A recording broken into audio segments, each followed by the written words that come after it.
If I was this informed when I was coming to the UK, this man wouldn't have taken advantage of me the way he did, and he even got away with it.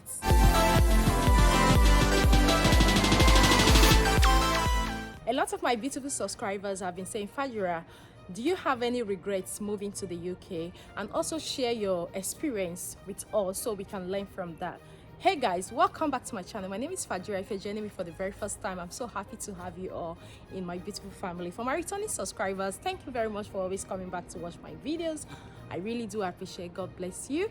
If you're new to this channel, I create content on how you can migrate to the UK, jobs with visa sponsorship in the UK immigration updates, live in the UK, scholarship in the UK, everything you can think about the UK. So if you're someone who is interested in such content, do hit on the subscribe button, turn on the notification bell, so each time I upload a new video, you're definitely going to be the very first person to see that video. So without taking so much of your time, guys, let's quickly dive right into today's video. So as earlier mentioned, that a lot of my beautiful subscribers who have currently moved to the UK, also some who are also planning to move to the UK, have been asking if I have any regrets moving to the UK, and also I should share my experience in the UK with them so they can learn from that. I made a video on this before, but I know that was some months ago, and I'm sure a lot of people may not have seen that video. I'll definitely leave that video in the description box so you can also watch that as well, because it's also a different part of experience to share with you. So now I moved to the UK as a student in 2011, and I think it's about 12 to 13 years now I moved to the UK. And within that period, I've had a break in the UK where I went to my country and spent a year or so and came back. But at the same time, in the past 13 years of my life, I think I've spent that more in the UK. And to be honest, like I tell people, we know everybody is always excited when you want to move to a different country, but at the same time it comes with a lot of experiences. Some are good, some are bad, but like I tell a lot of people, that UK is a country whereby it has a way of leveling you. When I mean leveling you, it has a very good way to level you. So no matter what you have been or how you have lived in your country, there is this kind of, I don't know, there is this kind of process that the UK will make you to go through. You can't jump it, like, except you could jump it and land yourself in trouble. To be honest, life in UK is a process, and it's a process that is for those that are strong. It's not for the faint-hearted, because I've seen a lot of people that have come to the UK and they just want to make it, and they land themselves in jail. And I've seen a lot of people that actually went through the process and they are living well, because you can't just come and you start living large, like I said. So going back to how I came to the UK, I came to the UK as a student in 2011, and my life in the UK have been very good. Like, I won't say I regret moving to the UK, which is why I'm always talking about the UK. If you notice that I don't really share so much content about other countries, that's because I've lived in the UK and have experienced life in the UK. When I mean the tough, the sweet, everything, like, have gone through the process. So it's easy for me to come and say this, and it's easy for me to share, to also help you who is planning to come to the UK, than talking about countries that have never even stepped my feet. Yes, I can do that, which hopefully I'm doing some research, which I will start sharing soon. But my main focus is on UK, because it's my home now, and it's a place that I don't regret moving to. For those of you that ask me that question, oh Fajira, do you regret moving to the UK? No regrets. That's why you can see I'm always calling you people. Sometimes people will say, you're the one calling them to come to the UK. Yes, I don't have any regret, because if I do have that major regrets of moving to the UK, then I will not be sharing so much content, like encouraging people to come to the UK. Not that I don't have things that I don't like in the UK. I do have a lot of them. But me personally, like, for everyone who has been asking, Fajira, do you have any regrets moving to the UK? I would say I have things I regretted not doing before moving to the UK, and I have things I regretted while I'm in the UK that I did not do. But as a personal life decision, at the point I said, no, I'm going back to the UK, because there was a time I was back in my country. I had a valid visa, but I was still working in my country, because I felt that I didn't want to go to the UK. But I had a visa that I could always come anytime, work and stay. But I decided to stay back in my country. At the point, I told myself that now it was time for me to completely go back till date. I don't have any regrets. Now, there are certain things that have happened that had always been sharing about what you need to know before coming to the UK. Now, the first thing that I know I regretted not doing when I was moving to the UK, not coming with my international driving license. If you have been following me, you will know that each time I remember that, when I count how many of thousands I spent before getting my UK driver's license, I'm always like, if I had known, I would have started with my international driver's license. A friend of mine, I'm sure she's watching this video, she told me when I went back that please get your international driving license before you come so you can use it for a year. But I didn't know how serious it was. I went back, came back and started jumping on the buses, taking taxis and so on. So if you're watching this video or you have been following my content, to be honest, your international driving license is very important, because if you don't come with it and you're a driver, or maybe you've been driving in your country, you will spend a lot of money for your classes. And in my area where I live, I think the minimum you spend for an hour is about £35. So how many classes do you want to do before you pass your driving test? So ensure you come with your international driver's license. This is not something that most of us knew in the past, because some people that knew it hid it. For me, my friend knew about it. She told me, but I wasn't really interested, because I thought, oh, I don't want trouble. Let me not go and drive on the other way. I've been driving since I was in university. I was like, oh, let me not come here and start driving on the other way. I get into trouble. I don't want trouble. So if you're watching this video, my regret is not coming with my international driver's license. So please, you don't make that mistake, especially if you have been driving. Now, another thing that I regretted not doing before coming to the UK, I'll tell you a story, was not booking an accommodation to sign a contract with the landlord or maybe the agent. Came to the UK. I spent 2-3 nights in my friend's house because she picked me from the airport, and at the point I was looking for accommodation, I finally found an accommodation in a family house. It was a man too that came for his studies, and he had his wife and his son. So each time I remember this story, I just wish we can see ourselves, not for anything, but just for him to see that he is not God, because the man dealt with me. When I mean he dealt with me. Now he has a family where his wife and his son, they live in a 2-bedroom house, and at the point I was looking for a 1-room to take, we saw him, my friend took me to him, and he said, oh, you can take my 1 room. And then I think it was about 200 and something pounds. And for me, I said, oh, it's not too bad. And it's a few minutes walk to my school, which was okay for me. I paid everything. He even made me to pay deposit of a month. So he told me that the accommodation was given to him by the landlord. But now that I have come in, that I am part of the contract. Me, I didn't know that. I was JJC at that time. I said, okay, no problem. So one of the things this man was doing was, we'll turn off the heating. And for somebody that just came from a hot country to another cold country, he turns off the heating. It will be very cold. When he turns off the heating, and I say I'm cold, he's a wife. The wife is a very lovely woman, but that man dealt with it. So when the heating is turned off, then maybe I managed to get up, go to the bathroom to bathe, to get ready for school. I will be bathing in the bathroom, and this man will turn off the water heater, and he will knock my daughter like, oh, the water I'm bathing is too hot. So this is somebody who have told me that, Fajira, you have to be sharing this bill with us. And what he did, he shares the bill equally. Imagine a family man that has a wife and has a son sharing a bill equally with a single girl, like a single woman. I was married at that time, but I was just on my own. I'm always in the class. I'm always doing one coursework, or maybe sleeping in open access. I'm not always in the house, and I don't wash my clothes regularly because we don't wear so many clothes, and the weather was cold. He is doing his wife's laundry. He's doing his own laundry, and they cook a lot. I eat out, but he made me to pay equal bill with him and his family. So when the electricity bill comes, let's say if it's £150, he will say I have to pay £75. Then I didn't know that we are 3 adults and it needed to be divided by 3 adults. So when I pay the £75, the internet bill comes, he will say pay, I think the internet bill that time was about £25 £12 something, I will have to pay £12 whatever. Like, every bill that came to that house was divided into two, whereas it was meant to be divided into three. I was ignorant, and I was like, oh, thank God, at least I found a place to stay that I can go to school. But at the same time, I wasn't comfortable, and I ended up sharing the bills in equals with them. The wife now later advised me, because they don't turn on the heating all the time, that I should get a small heater.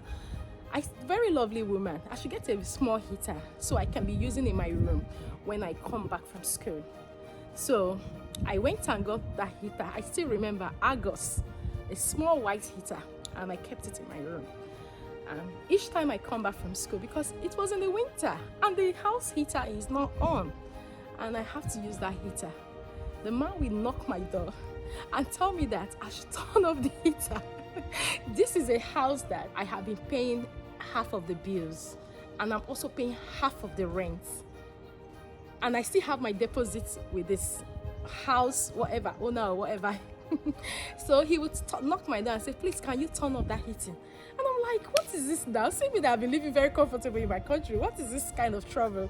And I said, why did my room is cold? Hey, because the bill is increasing. And this is, I barely stayed in this house. I think I moved in that house in October, and I moved that in February. And even in the whole of December, I spent almost a month in Nigeria, because I had to go back for Christmas and came back in January. The problem started. And one of the things that each time I talk about this, and I get very emotional, is that what that man did to me led to me having a miscarriage, because I came back from Nigeria with a pregnancy, and he started again. Before I knew, I miscarried because of all the stress. I couldn't even walk through the kitchen. You know, this kind of house that you have to pass through the kitchen to the toilet, because he's always there, he's cooking or he's in the lounge. I don't want him to see me. I would just hold my wee. At some point I was like, should I get a bucket and keep in my room? Like, it was really at that point I was like, how did I end up here? Because I wanted a student accommodation, but they were all filled. And funny enough, one of the student accommodation I went for is where I ended up working as a center manager. And I also told them about this, that when I came to Coventry as a student, like, I came here to look for accommodation, but there was no availability, and that was where I work as a center manager. This man would knock my door and say, put off the heat. At some point he told me that I should be very careful, that the heater can give me cancer, just to scare me so I don't use the heater. But I'm paying half of the bill. I'm not even always at home. So when all of this happened, I was telling my husband, I had some other people I met too that came from Nigeria, and I told some friends, and they were like, what that man is doing is wrong. I said, please tell me how.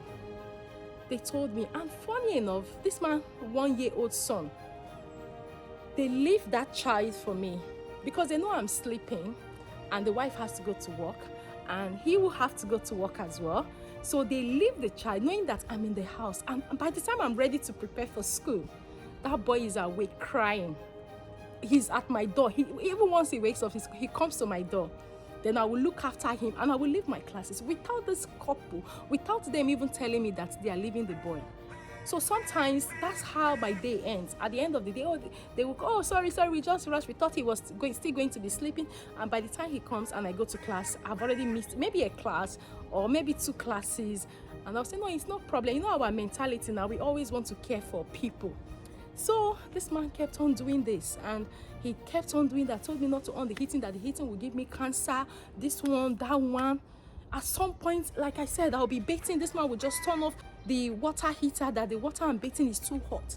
How did he even know that the water is too? At some point, the wife was talking to him. Life is not like, don't do the, you will see him shouting at the wife, telling the wife, come on, shut up, get her from here. And the wife will come to me, to my room, and say, please, sorry. She will cook food and bring for me, but I can't even eat. So this is one ugly experience that I have in the UK, that I would advise that before you come to the UK, or maybe if you're in the UK, when you're taking a contract from a house owner, like you're paying the person, just be very careful. I know there are lots of good ones, because I moved from the house in February. Now it was time for me to move, and when I told him that it was time for me to move, he said he's going to hold my deposit, that the agent where he took the house have not given him his own deposit. I said, but I don't know. You didn't tell me that you were going to take my my deposit to the house agent, that he's going to hold my deposit, that he's not going to give me my deposit, that I told him I was going to stay longer, so I have to leave for the period of time my deposit will expire. That's another 1 month. If not, he's not going to give me my deposit. I went to school. I met some of my Nigerian brothers and I told them. I was also talking to my husband. My husband would call and like, oh, can I talk to him? He's not in the house. So those Nigerian brothers now followed me, that they are going to speak to this guy, because he knew that I just came and he was taking advantage of me. Why will you take advantage of somebody that just migrated, that even came to your house and is sharing bills, equal bills that you have been paying all by yourself? There were 3 adults in the house, but this man made me to pay half of the bill. And you know, with children, I have 3 children now. I'm washing every other day. That is how they watch for their child and their clothes, because we're working in warehouse and all of that. So me, I don't even wash. At some point I was using my hand to wash my clothes. So each time I tell this story, like, I feel emotional, but at the same time I'm grateful to God for how far he has brought me. So at the point of I told this guys in school, they said they will follow me, or maybe before they go with me, I should go and tell him he's not supposed to do this, he's not supposed to do that. By the time I tell him, so let him know that I know the law, he will stop. So one day he came as normal, knocked my door and said, I should turn off the heating, that my room is too hot, that he can feel it under my door as he's walking past. Hey God, I said, what kind of trouble is this? I turned off the heating, and that day I went downstairs. I said, see sir, I know I don't know how to speak back to seniors or elders, but you know, with all of these experiences I've had, I came here in October, and even in December, I spent almost a month back in Nigeria, from towards the end of December to about the middle of January. I've literally spent how many hours in a day in this house, because I'm either doing coursework, I'm either in open access. So I told him, I said, sister, you leave your child with me. Not that you tell me that you're leaving your child for me. You go to work, your wife, and I wake up, I see the child crying. I can't leave the child. I have to care for the child until you come back. I'm going to let the council know this. I say, secondly, you say you're a student and you don't pay council tax, but you have your wife who is not a student. These are things that my Nigerian brothers told me to go and tell him. That by the time I tell him, he will humble, because I just came and I don't know anything. So that's why he's really taking advantage of me. So I went to him, I said, you say you're a student and you are living in this house with your wife who is not a student, and at the same time, you're not paying council tax. I am also a student, so if your own finishes, my letter will cover you, because he told me he really wants students, and he was rounding off that time. He was schooling in Birmingham but living in Coventry. I'm going to let the council know that you have a wife who is not a student that lives in this accommodation with you. The man looked at me. I said, yes, I will do that. I've kept quiet for over how many months? Now, apart from that, we are 3 adults in this house. But in the past months, you have made me pay bills like we are 2 adults. So when the bill comes out, £150, you share it equally. I pay 75. You pay 75 with your family. This is a crime on its own. I'm going to let the council know about this. The man was just looking at me. Hey, I don't care. At some point he said, I don't care. Go and tell the council. I said, but remember that you leave this boy. You people neglect this child in the house and go to work on daily. Like, I can't count the number of times I've missed my classes. I'm missing my classes. There are evidences I will present and let the council know that this 1-year boy, you leave him in the house, that he's sleeping, you go to work, because you know I'm around. Or maybe this is what you have been doing before I came, and he will cry until he gets tired. I'm going to let the council know. So don't take me to be a fool. I may be here for only 4 months or 5 months, but I am not stupid. He was just ranting. He didn't even, by the end of the day, when I was ready to move, I said, you have to give me my deposit. And when I told him all of this and told him that if you don't give me my deposit, I'm also going to report you, he was like, okay. He gave me my deposits. and I moved out from the house. I rented a 3-bedroom house with my friend. We lived together till we graduated. So by the end of the day, when I moved out, I got back myself, I got back my sanity. I could go to the kitchen anytime. I could, imagine like you want to wee, and because it's sitting in the lounge and you have to pass through the lounge to the kitchen, to the toilet, because I will hold it. And I imagine me newly pregnant and holding, that is like I went through, I couldn't even cook anything I wanted to eat. But sometimes you will see him like, and once you see him, you know that it is either one complaint or the other. You're washing plates, he will say the water you're running from the tap is too hot. Oh my God. So guys, I'm not saying there are no good people, there are good people. But you see, try to rent your own house, have an agreed contract with wherever you're renting from. Those subletting things works, and some people, when they know that you're new in this country, they take huge advantage of you. For those of you who have been asking, this is one of the experiences I had from 2011 to 2012, but a lot of people coming now are more informed. If I was this informed when I was coming to the UK, trust me, this man wouldn't have taken advantage of me the way he did, and he even got away with it. So this is one of the ugly experiences that I have in the UK, but no regrets moving to the UK. UK is a lovely place to stay. That's why I preach it. It's a lovely, safe place to stay.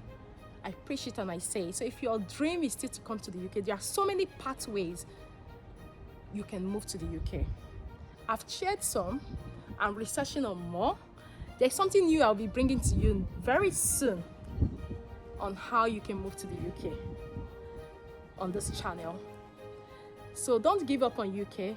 If it's your dream to come to the UK, make it come true. And trust me, it will definitely come true. Guys, we've actually come to the end of this video. I hope you find it very helpful. And if you do like and share with your friends and loved ones. Someone may benefit from it. Until I see you in my next video, do take care and have a lovely day. Bye bye for now.